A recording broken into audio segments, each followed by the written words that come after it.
Khris Middleton is listed as probable for the game against the Detroit Pistons on Monday night. It's been well over a month since Khris Middleton played, so we'll discuss what this can potentially mean and have a look at the schedule over the next couple of weeks here as we lead into the trade deadline. Also, Serge Ibaka. We thought maybe he wasn't too happy with the situation in Milwaukee. It's now been reported that he's going to be on the move if a deal can be made. And Giannis is now looking like he potentially might be an all-star captain again. So we'll discuss all that and probably more, including some MarJon Beauchamp stuff. Let's get into it. You are Locked On Bucks, your daily Milwaukee Bucks podcast, part of the Locked On Podcast Network, your team every day.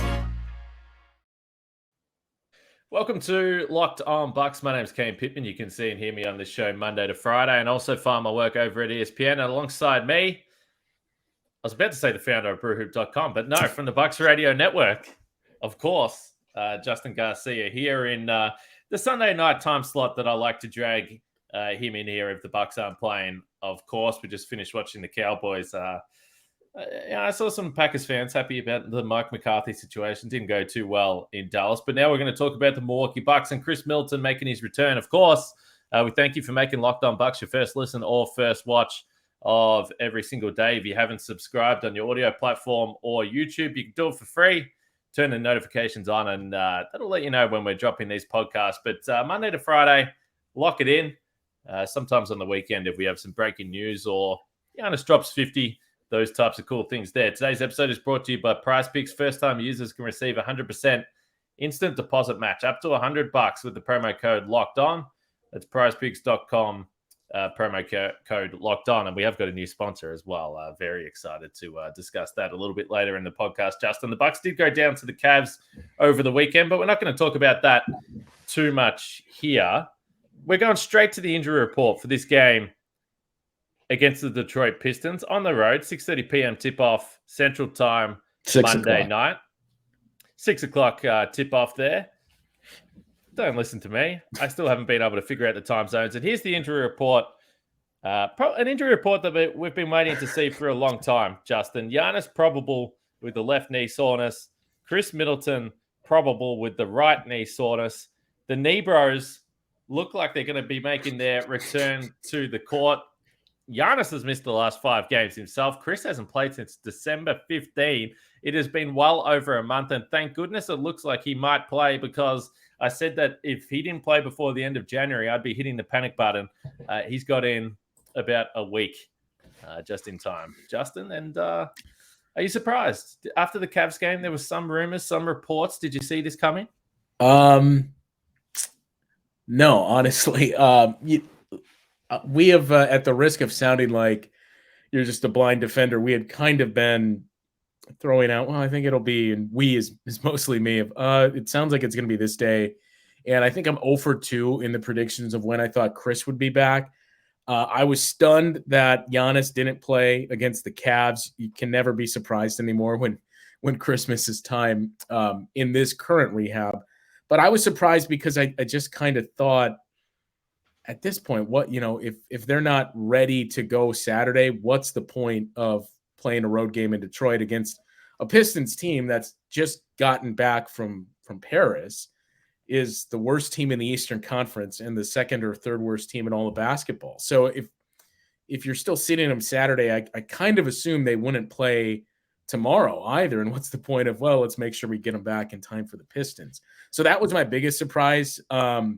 Kind of like what you had said, I had kind of felt the same way too, of I'm not worried about Khris Middleton until we get to the end of January. And now I think you can say we're at the end of January.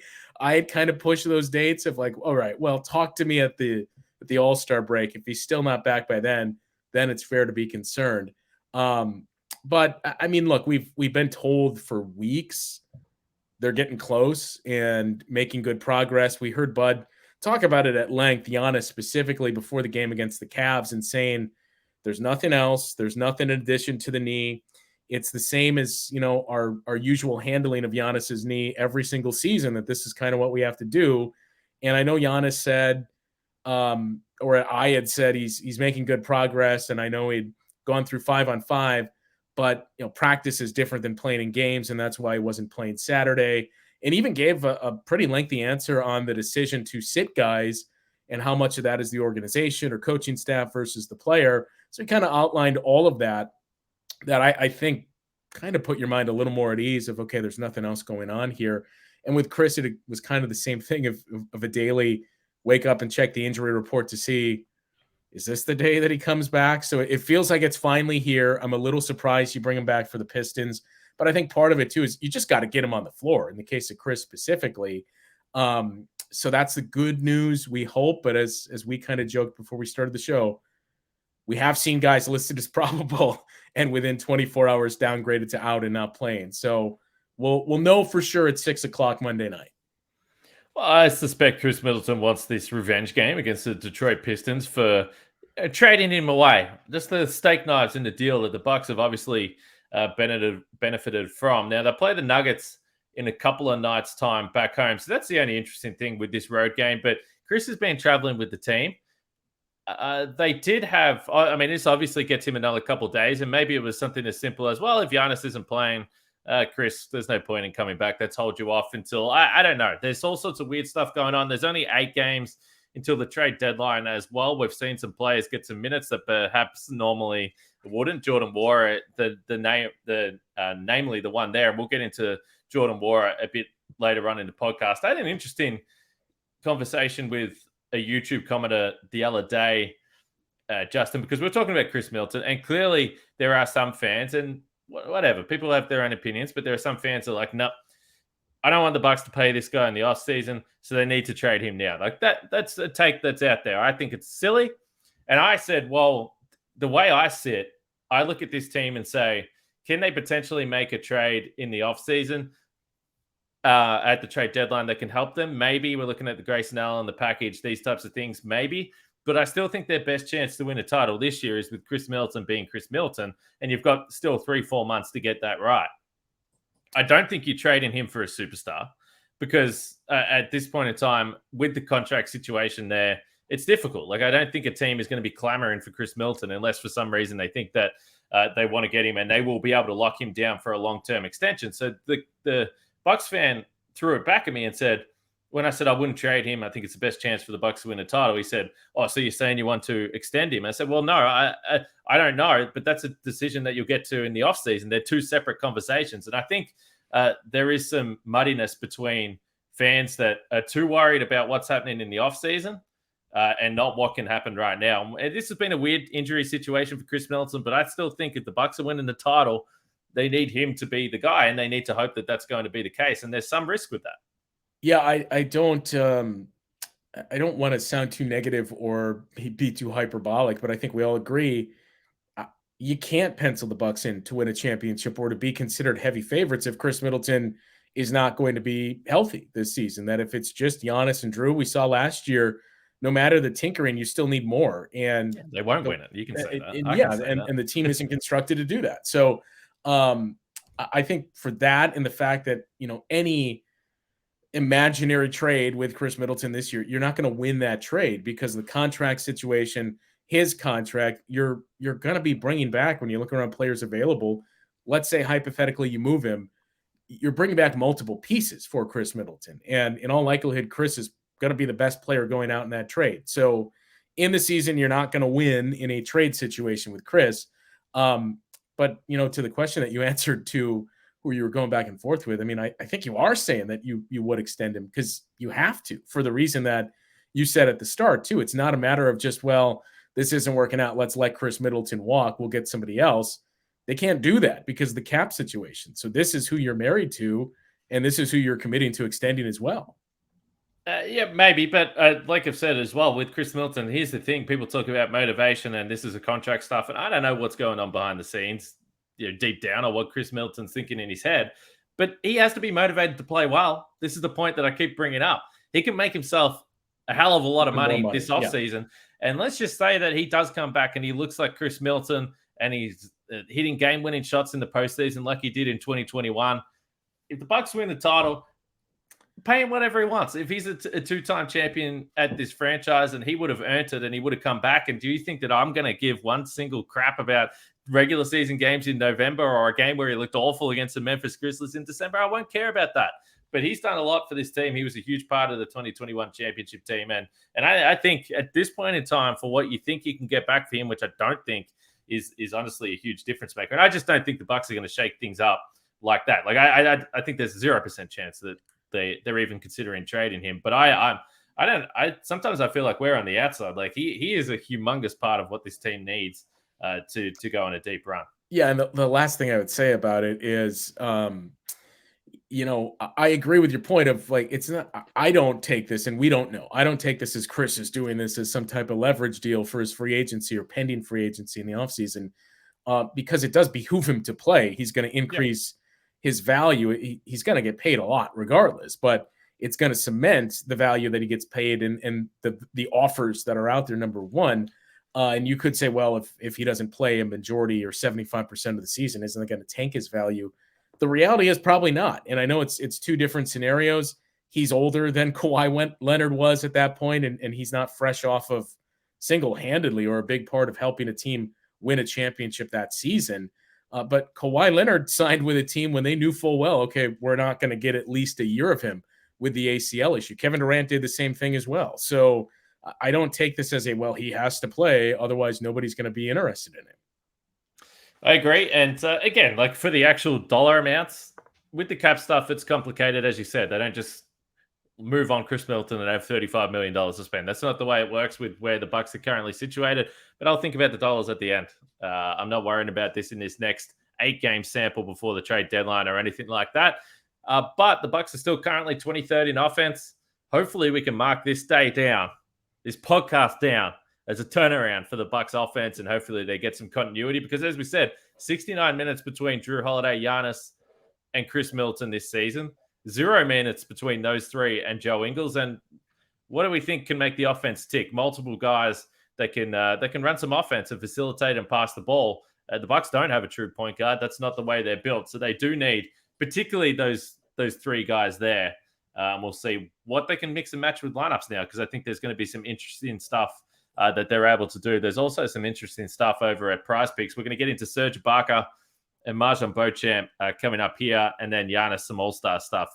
He's looking like he might be captain again. We'll have to wait for the final results to come through, although all-star voting has finished, I believe. But Prize Picks, if you're not sure how it works, you pick 2 to 6 players, and if they score more or less than their Prize Picks projection, you can win up to 25 times your money on any entry. No competing against other people. It's just you versus the projections available. If you think Khris Middleton can come back tomorrow and score some points, check what the over-under is, make your picks, and you can potentially win some cash. There's also NFL starting to wrap up. MLB, when it comes back, that's still a fair way off. NHL, though, Justin, we know, is the big hockey man here. So any sport that you're after, basically, you can find at Prize Picks. So download the app or go to prizepicks.com to sign up and play daily fantasy sports. First-time users can receive 100% instant deposit match up to $100 with the promo code Locked On. If you deposit 100, Prize Picks will give you 100. Deposit 50, they'll give you 50. So don't forget the promo code Locked On at sign up for an instant deposit match up to $100 over at Prize Picks. In some very unsurprising reporting that came through over the weekend, Justin, Serge Ibaka is not going to be returning to the Bucks. We briefly discussed this last week when there was some rumors he was away from the team, but kind of hinted to the fact that he's probably not going to be coming back. Again, we don't know what the backstory is with when he signed with this team or what he thought he was going to be able to do. I was going back and looking at some stuff from preseason where he said, I understand the team a bit better. That will help me fit in. There's just not minutes there right now. So 2-part question. So first of all, Serge Ibaka has not paid a lot of money. If anything, he might be an add-on in a trade. I've seen some stuff like maybe you get a team that needs something situational like the Knicks with Robinson's out for a while. I've seen the Reddish trade and attached some seconds to that. I honestly would do that. Do I think Reddish is going to come into this rotation? Probably not. Do I think the Knicks are that desperate, or maybe they're just over Reddish at all? How do you see this playing out with Serge? Because let's also face it, he might be disgruntled, but he hasn't shown anything on the court that would make you believe he's going to go to another team and be a big contributor or a major rotation player on a good team anyway. Yeah, I don't know that I'd say, and I'm not saying this is what you're saying. I don't know that I'd say he's been bad this year, but he Well, we don't hasn't. know. But Yeah, yeah, I mean, he hasn't stood out. He hasn't been a difference maker. He hasn't looked like, man, Serge Ibaka just looked cooked every time he's on the floor. But he hasn't had any moments either where it's Yeah, like, that's this fair. guy could be really good for you. I kind of feel like at this point you have to wait until the last possible moment because, as you indicated, with his salary, I think it's like around 1.9 million. So he would likely just be a throw-in.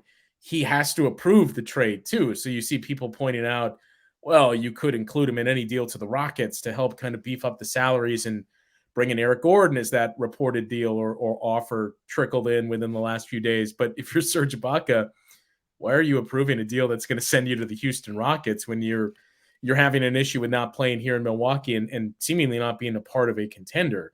So I think you kind of have to wait to see if there's some type of deal with a contender or something you can get him to sign off on of look, I know this isn't your ideal destination.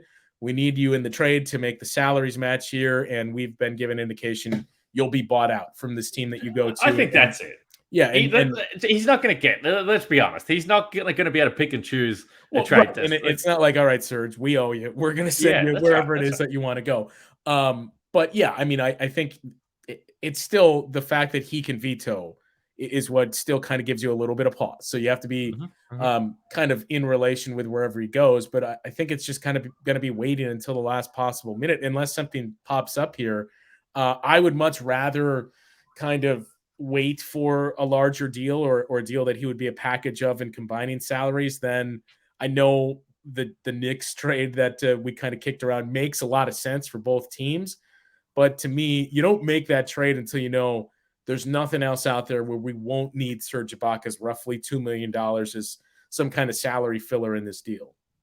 Yeah, it's interesting because if you do look at it that way, I think the Knicks have lost 3 or 4 in a row now, and they just haven't been good since Robinson's been out. So it's like, would they want to do it right now? And then, what do you do if you're the Bucks? Because honestly, you would have to probably attach a couple seconds or something like that. But if someone was like, do you want to just have a look at Reddish? Like, he's a young guy for Serge Ibaka that's not going to play. It's also kind of tempting. Like, I'm not saying I'm not saying I'm getting all excited about it, but it's tempting because I don't know why, but I've always been not like super high, but intrigued by Cam Reddish. And I'm sure a lot of that was just recency bias and prisoner of the moment of his rookie year and watching what he did in moments against the Bucks in the conference finals. But even, prior to that, when he was at Duke, he's an intriguing guy because of his size. And at times it's inconsistent, but his ability to shoot. But still, the big thing is, you need to cobble together as much salary as you can, because all these names that were kind of vaguely kicking around, or everybody is trying to link the Bucks to, and the position that the Bucks have in need of, well, we need more wings that can defend. You're going to need money for that. And, Cam Reddish is potentially intriguing, but there are better options. And, the other thing is, let's say you bring him into Milwaukee and do nothing else. I mean, look at the wing depth you already have. And is Cam Reddish markedly better than the guys you already have in front of him? Probably not. Maybe he's marginally better than a few of those options, but that's about it. So to me, that's the big thing is maybe if that's still there at the end and we can't do anything else, fine. But we got to save Serge Ibaka's roughly $2 million to push towards the center of the table here and see what we can come up with. Yeah, it's hard to see how he would actually play. And I believe the Knicks gave up a first-round pick only a year ago. So that just, talk about asset management, that hasn't worked. And some people may say, and I know they're not, perfect comparison, perfect fit, but, I don't know, who would you rather see get some minutes, MarJon Beauchamp or Cam Reddish? But anyway, we're going to discuss that, particularly MarJon Beauchamp, a little bit more. One more Serge Ibaka question before we wrap this up. So we're kind of in a funny situation now. We think we got some more confidence in what we've seen from Brook Lopez from a health perspective this year than we did at last year's trade deadline. But if you do trade Serge Ibaka, you now don't have the insurance at the center spot in really any way, shape, or form. Do you care about that? Not really, because if you don't have Brook Lopez, it's not to the level of Khris Middleton, but this team is kind of pieced together as, connectivity is the phrase that Bud uses a lot. But if one of those guys goes down, if Brooke goes down, you're in big trouble as it is. And again, if Serge Ibaka is the Band-Aid, you're in a lot more trouble. So I don't think it's anything that should give you any type of major pause. Yeah, I kind of feel the same way about that. I did see someone on Twitter put up a photo of Taco Fall. So there's an option if the Bucks need it there. But we've got some exciting news. MarJon Beauchamp still to come. We're going a little long, as we always do here. MarJon Beauchamp and Giannis All-Star stuff still to come. But we're pretty excited here. The NFL playoffs are here. That's not what we're excited about. But we are really excited about our new sports betting partner for Locked On, because they're the number one sports book in America, FanDuel. And if you're new to FanDuel, that's even better. They have so many great features that make betting on sports fun and easy. New customers can join today and get started with $150 in free bets guaranteed when you place your first $5 bet. Just sign up at FanDuel.com/lockedon. FanDuel has all your favorite bets, from the money line to point spreads to player props as well. So you can get on there and check out, maybe it is the NFL playoffs next year, or maybe it's NBA futures, NBA championship stuff, awards stuff, or in-game stuff that maybe you want to have a look at for this Bucks and Pistons game coming up tonight. So you can even combine your bets if you really want to get tricky with it for a same-game parlay as well. All on an app that's safe, secure, and super easy to use. So football fans, don't miss out. Place your first $5 bet to get $150 in free bets, win or lose, at FanDuel.com/locked on. Make every moment more with FanDuel, official sportsbook partner of not only Locked On, but the NFL as well. MarJon Beauchamp has not played in 3 games, Justin, and this continues to be a source of frustration for many Bucks fans on the internet that I see. We've mentioned this a couple of times before, but the 2 games before, he had this little stretch where he's sitting down. He played 28 minutes combined in 2 games versus Miami, 0 points, 0 for 7 from the field, 0 assists, a couple turnovers as well. So it wasn't his finest moment down in Miami. I don't think the Bucks played all that well. Not bad the first game, but the second game certainly wasn't great. Again, a reminder, we are 8 games from the trade deadline, and maybe that changes the way the Bucks make these decisions for the next week or so. So I'm personally not going to get too fired up about it until we get beyond Feb 9. And do I really care about the fact that a rookie in the middle of the first time he's going through 82 games isn't playing for a week and a half or 2 weeks in late Jan, early Feb? No, I don't think that really hurts him. I agree that I would prefer to see him play over some of the guys that have been in the rotation, but I'm just going to wait until after the deadline before I fly off the handle. Yeah, and it should give credit to our friend Bucks Film Room on Twitter, Brian Sampson, who kind of started mentioning very similar things earlier this morning on Twitter. And I think we're all aligned in the sense of MarJon should definitely be getting minutes in front of Jordan Nwora, but there's still, I know it's easy to see the flashes and get really excited about a 6'6" wing that has looked better offensively than you imagined, but he's still been a rookie, and you've still seen a lot of growing pains for him. He's been, I would say, okay at best so far this season. I know Brian went in a little harder on that, but when you look at the numbers, nothing really stands out. Like it's pretty much the eyeball test of, I remember a couple of big moments that he had or a big play that he made here.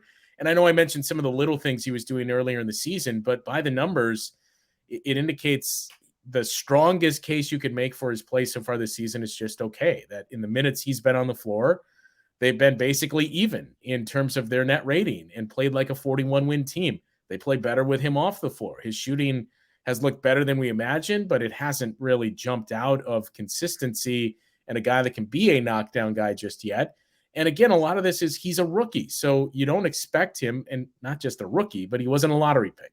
So you don't expect him to come in and just be an immediate impact guy, but that's where the development thing comes into play. And you can say, well, why are we not giving him more consistent minutes? Or why isn't he getting minutes in front of Jordan Nwora? Why isn't he playing more consistently with the Wisconsin Herd? And I think the first and the third question there are probably ones that you would try to look to address, but you kind of hinted at this earlier, and you can't help but wonder, especially recently in the games that he hasn't played in, I think a couple of things stand out. One, the numbers that I mentioned, I think you've kind of reached the point of the season where it's not concern, but like we got to start playing better. We got to start winning some of these games.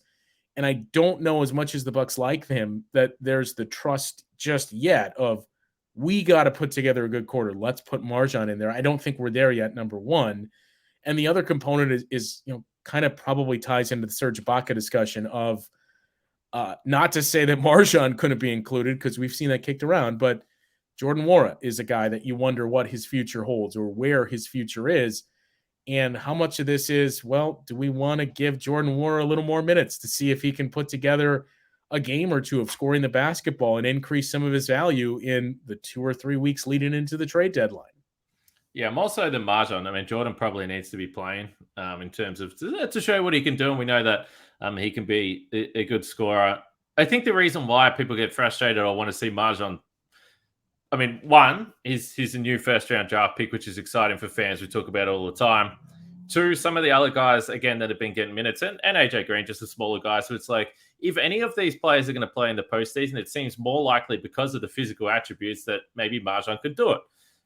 He's athletic. The Bucks at times look pretty unathletic. So when he does things that are athletic, they stand out. They're cool. You're like, okay, this is a characteristic that the Bucks need. But yeah, there's some stuff, management roster-wise that's going on that we don't know about. That's why we'll wait and see what happens after Feb 9. Also, we don't just physically know how he's going. Like, did he have a couple of rough games because he was starting to hit a little bit of a wall? Is he doing more work off the practice floor? And Bud kind of alluded to that. It's about a whole body management thing. I mean, we see some of the vets that have nights off, and but for a guy that's that young and hasn't been through it, I don't think it's crazy that he has a few nights off here. So I'm just watching it and seeing how it all plays out without reacting savagely to one or two games. And also, some of the lineup stuff, I don't really read too much into the lineup stuff. First of all, it is really just hard for a rookie to be a positive on the floor. That's very rare. But also, the Bucks have had the good players out. Like, I think, like, if he's going to succeed, you feel like he'll do it playing alongside the best players. And he just really hasn't had an opportunity to do that. Yeah, I was going to point out, just to be fair, I know I mentioned the lineup numbers with MarJon on the floor, but this team has dealt with guys in and out of the lineup. So if you do look specifically at the minutes that he's played with Giannis and Drew Holiday on the floor, it's around 150 possessions. So it's not a whole lot. But again, the numbers aren't great, that they have a negative net rating in those minutes. And defensively, it's even worse. So it's a very, very small sample size. And I know this team has dealt with issues, but I think that is one of the things that you do keep in mind of, as you mentioned, he's athletic. So that's going to kind of jump off the page a lot when you look at some specific plays of, man, when's the last time we saw a young guy make one of those plays? He can give you that eyeball test of the flashiness and things we haven't seen from especially a player at that position in recent years here outside of Giannis, really. But when you do a little bit deeper dive, and again, this isn't a knock on MarJon because he is a rookie and we knew coming in, he's very raw. And I think the numbers back that up of, it's going to take some time. There's definitely some skills and attributes there that you can continue to develop, but it's just not ready right now for a guy to be a big time contributor in rotational playoff minutes just yet.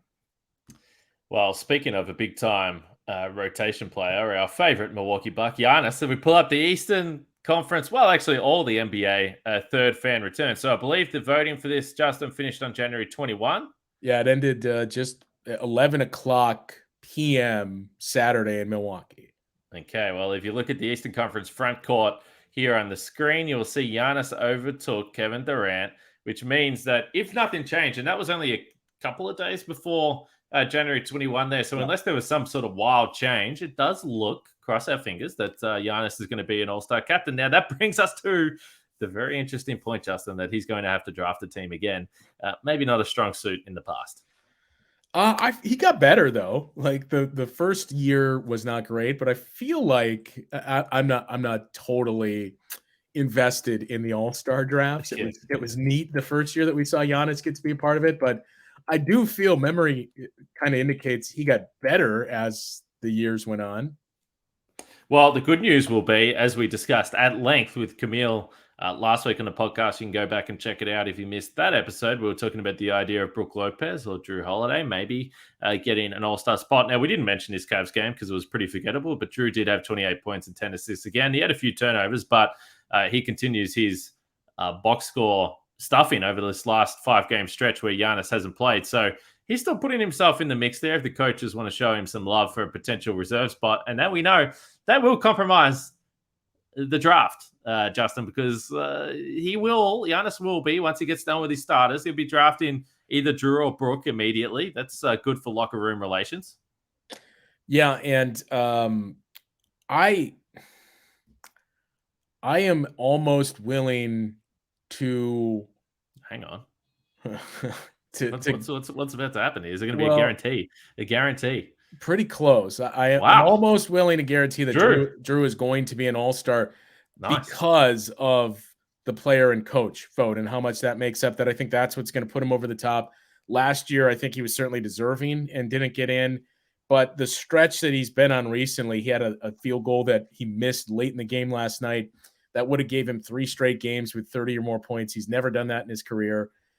He's been incredible really in January. But again, the Bucks are 4-3, which it doesn't sound great. But when you think about guys that have been in and out of the lineup, to be 4-3 in the games when it's basically Drew Holiday saying, go get him, Drew. You're going to be most of the offense and the guy that's initiating everything. To have a winning record in those games, to look at his statistics and how much every single area has gone up with his scoring, assists, and rebound and shooting percentages when they've needed him most. I think between all of that and the fact that it really stood out a couple of weeks ago that, for the longest time, whenever opposing coaches would come to town and you get to listen to him talk, most of the questions and their answers are centered around Giannis.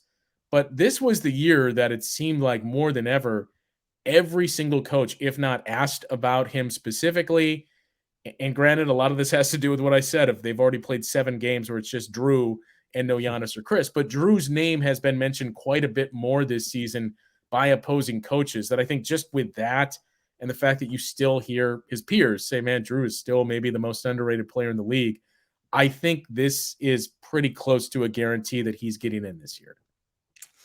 Geez, well, you know who to blame if it doesn't quite pan out the way we want it to when it gets to the All-Star rosters, which I guess must be getting announced here in the next week or two. I think they normally do it on TNT. The 10 starters will get announced Thursday on TNT. And I think the interesting part, which, may not be good for Drew Holiday, is I believe it might have happened in the second return of voting, but Kyrie Irving's starting to move up more and more, that I think the 5 starters from the East would be Giannis, Kevin Durant if he plays, and Jason Tatum. So I would assume Kevin Durant doesn't play and Joel Embiid replaces him in the starting lineup, but then Kyrie Irving and Donovan Mitchell in the backcourt. I think that's interesting because I know I said I'm pretty close to guaranteeing Drew getting in, but I don't know that Kyrie Irving would have been selected to the All-Star team this year if he wasn't voted in by the fans. It is interesting. We went through a bunch of names on that podcast with Camille there, and I think he's in a good spot. I don't think you're too far off the mark, but we're a little biased. We hope it happens, and we think the Bucks probably deserve a second All-Star as well. So we'll see when that all gets announced. Make sure you check out the NBA, the Locked On NBA game-to-game podcast as well, which just runs through all the games from the night before. All the local hosts will jump on and give a little 60-second recap. So it's easy to listen to, rips through the games quickly. Sometimes you'll hear some angry hosts. I don't get too angry, but there's some angry hosts in the network. So check out Locked On NBA Game to Game on that Locked On NBA feed, wherever you get your podcasts, or on YouTube as well. Let's wrap it up. Khris Middleton hopefully playing tomorrow. Giannis hopefully playing tomorrow. And hopefully we have a post-game podcast after that game where we can discuss some, who knows what they'll bring to the table. Khris will probably have some rust, but I will be a Khris Middleton stan until I no longer am around, Justin. So I'm just excited to see this man hopefully back on the court and hopefully looking like he's moving around okay. Yeah, I am. I'm right there with you that I'm going to defend Khris Middleton until the very end. That is the hill I'll die on. And not to date things here, but the Brooklyn Nets just 1 coming back to win their game against the Warriors. So the top of the East continues to be as tightly compact as you can get, with the Celtics up there. The Sixers are a game in front of the Bucks, and now the Bucks are tied with the Nets for the 3rd best record in the East, and the Cavs are just a game back of them.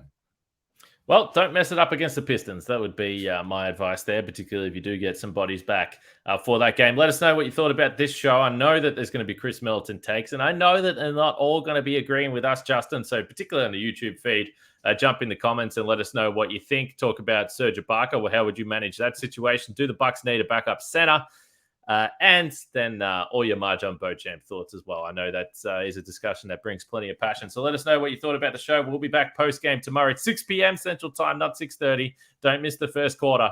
And we'll be back for a post-game show after the game.